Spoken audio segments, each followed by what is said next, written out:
Down to Biscayne. Yikes. 5 on the floor. Ride for my dogs. Where here's the thing. You can check the score. Hustle hard, couple scars, wearing bubble frogs. Just like Butler said, you in trouble, y'all. Kept the flow playing. Got it all band. Y'all seen the block. Stop with one hand. And Pat we trust. It's power, have the guts. We're here to bring the heat. Y'all can hang it up. Welcome to 5 on the Floor, a daily insider show on the Miami Heat and the NBA, featuring Ethan Skolnick, Greg Sylvander, and Alex Toledo, plus others from the 5 Reasons Sports Network. Welcome back to another 5 on the Floor Live. I am your host, Greg Sylvander. Tonight's floor plan with me, co-host Brian Fonseca. Follow him at Brian Fonseca NY, and Sean Rochester. Follow him at S Rochester NBA, I think it is.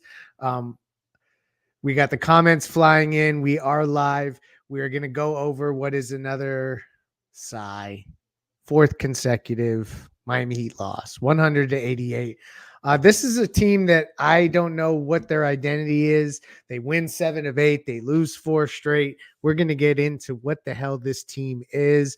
100-88 is the final score out of the Kaseya Center. I'm still not used to saying that out loud. This was a game where I thought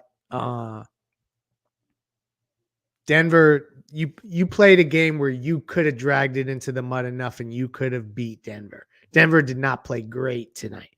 33% from 3, only 9 turnovers, but that's one more turnover than you had. The rebounding battle was relatively even. The Heat actually won the rebounding battle by 1. There's a lot of indicators that tell me the Heat could have squeaked one out here. I was really I don't understand what Jimmy Butler is doing in a game like today. I also don't understand the Thomas Bryant, Patty Mills fourth quarter duo minutes. Not into that a ton. Let's get into initial reactions from the game. Brian, we'll come to you first on this one. What did you see in this one that what were your takeaways, I guess, as we start? They just don't have anything for this team. This is one of those teams that, Denver owns a lot of teams. Denver just owns the Heat. Like, if Jimmy Butler is going to play like that, you're not beating a team of this level. Michael Porter Jr. was able to do what he didn't do in the finals and actually kill them from deep. Aaron Gordon is a problem, regardless of what his stat sheet is. Nikola Jokic wasn't even that impactful in terms of scoring, but he did everything else. In terms of playmaking, in terms of rebounding, in terms of controlling pace, getting the paint touches and the elbow touches, and really just operating and doing what he kind of wanted in terms of playmaking. He has these games where he's like, I'm just not going to score like that because I don't need to. Bam was doing a pretty good job in that regard of not letting him do that, but other guys were able to kill you. So there's that. For perspective's sake, maybe we can get into this a little bit more later, but I'll be honest, other than the Wizards loss, that's other than the Wizards loss, that's they've lost all the games I thought they were going to lose over the last 6 weeks. You know, because if you're looking at it, right, the 7-game losing streak, the last time before the Wizards lost that they lost a game that I thought they were going to win was the Memphis Grizzlies game, which was Terry Rozier's first game, where they shouldn't have had him play. And they're lucky that he didn't get seriously injured when he did, because he was playing an exorbitant amount of games during that time. But as for tonight, this is a game that I thought they were going to lose. People were betting on the Heat. I was a little surprised by that. And I think they're going to go on a run in terms of picking up a bunch of wins before the season's over. So I kind of feel the same way I felt about this team. You can be concerned about it, but this is Denver. You're not beating Denver. Denver's fourth quarter execution has been exceptional, and they're ramping up. They're, I think, the favorites to win the title again. Agreed. Kind of is what it is. Sean, what is up with Jimmy Butler, man?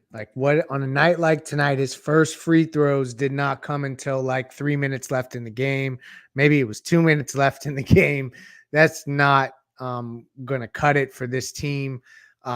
What is your perspective on Jimmy Butler on a night like tonight? I know that Denver, I guess people will say matchups, but it felt like it was more than that. I'm interested in your perspective on Jimmy Butler's night.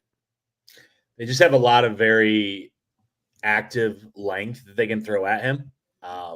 Starting with Gordon and Porter in the starting lineup. Obviously, then you also still have Jokic sitting at the rim. Even KCP, is potentially an all defensive type guy. And Peyton Watson, I mean, his arms go sideline to sideline, and he's very athletic, and he's a very high intelligent, high IQ basketball player. So Jimmy just has a hard time. A few seasons ago in those early years, it was the Cavs, right? We used to talk about like, how can he overcome the Cavs' length? And he struggles against length. That's what he does.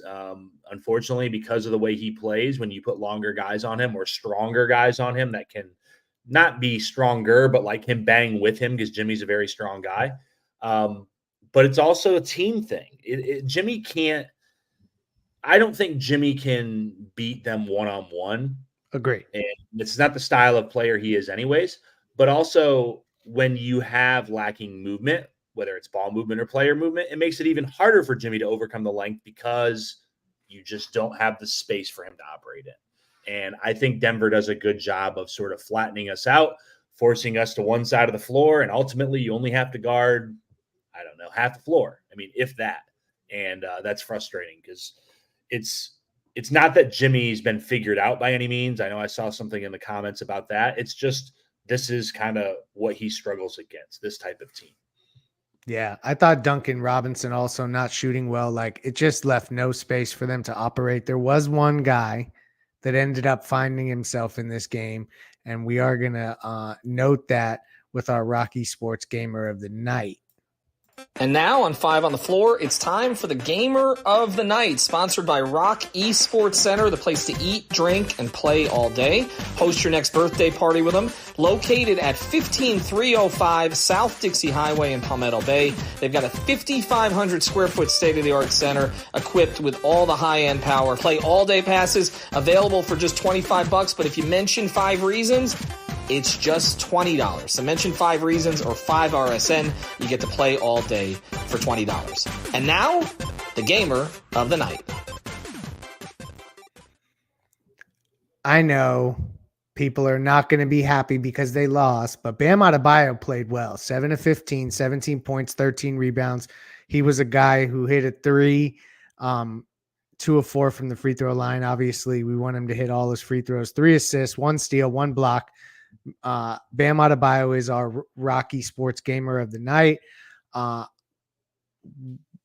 What do we make of this Patty Mills insertion into the lineup?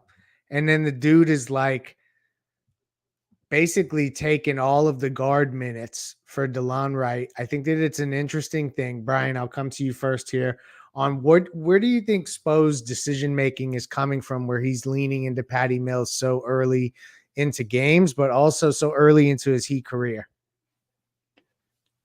I think it's March, so you be concerned if you want. I think Spo's trying things, like he's trying to cook with the ingredients that he's been given. I think DeLon Wright, who a lot of people are asking for, would make sense in this particular matchup. Spo thought otherwise, and okay, like, he's Eric Spoelstra. Like, I just, everyone's freaking out about like everything right now regarding this team because they're on a losing streak. And I'm like, yo, you guys are like, you're okay. I think as long as they do what they're supposed to do for the rest of the season, because again, didn't think they were going to beat Denver anyway. Didn't think they were going to beat the Celtics a few weeks ago. Didn't think they were going to beat Denver last week. OKC the week before. The Washington one was the only one that was like surprising and recently. But going forward, if they handle business like they should, and you've seen this team over the last now 5 seasons, when they get in one of these ruts, they always break out of it. Something similar to Bam Adebayo. Like, you guys have seen this more than anyone else. Every time he gets in a slump, he breaks out of it. It doesn't become a season-long thing where you look up and it's like, why is his true shooting percentage 39% all of a sudden for the entire year? Like, no, this team breaks out of it. It's probably maddening to you guys because this happens a lot. And there's, it's kind of a flow of going up and down. Right. Yeah. It's not something that's a straight line, but doing it this way, the way that they've done it, it's not easy. And they're in the position they're in. they're still going to be one of the toughest outs in playoffs. They're still going to be the maybe the main team other than Boston that nobody wants to see in the Eastern Conference. And I still actually think that they have the ingredients to navigate through the Eastern Conference. Beyond that, I'm not sure. They have to get to that point first. But from a big picture standpoint, like tonight is what it was. And I think moving forward, as long as they handle business, they'll be fine. You just want to avoid the play-in because even if you get the 6th seed, which, you know, you'd rather have home court if you can get it, but even if you get the 6th seed, are you really scared of the Cavaliers in the first round? And still, after all this, no, you're not. And to your point, you're still within 3 games of the 4 seed. So, like, and if you are, go ahead, like, be scared. Like, I wouldn't be scared if I were you guys, but like, go ahead, be scared of Max Strus's revenge in the first round of the playoffs. Whatever. Yeah, no, that doesn't sound like that is the pain point for the Heat. I think that there's other matchups that would be much more concerning. Let's stay on Bam here for a second and go to the A aggressive play of the night because these are all connected. And now it's time for the Insurance by Lynette Play of the Night, sponsored by InsuranceByLynette.com and A Aggressive Insurance Agency. You can reach out to our friend Lynette at 954-581-8800. That's 954-581-8800 or InsuranceByLynette.com. That's InsuranceByLynette.com with 2 N's and 2 T's. Your best play for auto insurance, homeowners insurance, condo insurance, life insurance, or a retirement program. Reach out to Lynette at InsuranceByLynette.com. So the play of the night's pretty simple. Bam Adebayo hit a 3, and it completely changed the complexion of his game. He then came down, got another bucket, had a driving layup, had a great pass to Duncan, who found it and finished right underneath the basket. That was a great Bam stretch, but it started with the Bam Adebayo 3-pointer. So that is our A aggressive play of the night. Are either of you concerned? I guess, Sean, I'll come to you first here. Are you concerned that the Heat don't have what many would consider to be, and this is narrative driven, so bear with me, don't cringe too much, but I think it's something to ask. They don't really have a signature win. Like what is the game all season that we don't care at all, that they haven't beat really any good teams?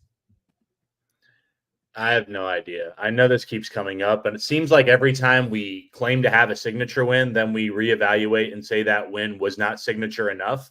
I don't know. I don't know. When I look at the standings, the columns on ESPN, maybe it's a different website that has another column for signature wins. Like, I just really don't care. Win games, play well, have enough wins that when you add them up at the end and then you subtract the losses, it should add up to 82, and make sure that you finish somewhere in the top 6 of your conference. Beyond that, I really do not care. I know what you mean. Like, I know what it means against good teams. If I'm going to get into it just to so I can narrow it down, I just don't believe that they've beat a lot of good teams. So if we had not seen what we saw from this team in the past, I feel like we would call them like they would be dead in the water, but only because we have the benefit of hindsight of what we've seen previously. Are we giving them a shot? Do y'all think I'm off base there, Brian? Yeah. And I was being sarcastic, but just before you go to Brian, like, it has to be concerning that because when you get to the playoffs, you have to beat good teams at some point, right? And if you're going to struggle against them, you can't beat them. That's why, like, honestly, like the last 2 Denver games, like Brian was saying earlier, like, yeah, those I chalk those up as losses. You know what I mean? Like, I know they're losses, but like, there were good signs. So like, you see some progress, but not enough. Like, I don't know, you just got to be building upon things. That's the way I guess I see it. Not so much worried about signature wins.